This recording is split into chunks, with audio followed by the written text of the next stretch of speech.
Parade ময়দানের 22 বছর তাফসীর মাহফিল করেছি, আর আজকে তো এখানে 26 বছর পূর্ণ হচ্ছে। সুবহানাল্লাহ।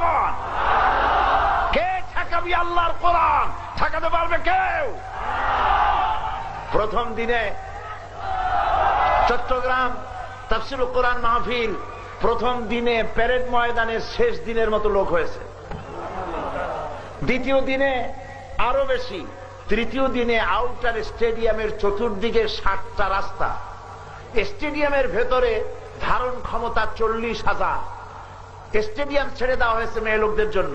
শেষ দিনে মাগরিব হওয়ার সাথে সাথে স্টেডিয়াম পূর্ণ হয়ে গিয়ে পাশের একটা রাস্তা দখল করেছে মেয়ে লোকেরা। আউটার স্টেডিয়াম এবং 6টা রাস্তা ভর্তি হয়ে গিয়ে মোনাজাত করেছি রাত 11টায় যখন, তখন কার্যত গোটা চট্টগ্রাম সিটি অচল হয়ে গিয়েছে। স্থানীয় পত্রিকা লিখেছে 12 থেকে 15 লক্ষ লোকের সমাবেশ হয়েছে। প্রথম দিনে 7 জন, দ্বিতীয় দিনে 9 জন, তৃতীয় দিনে মোনাজাতের আগে 23 জন, মোট 40 জন হিন্দু সপরিবার ইসলাম কবুল করেছেন।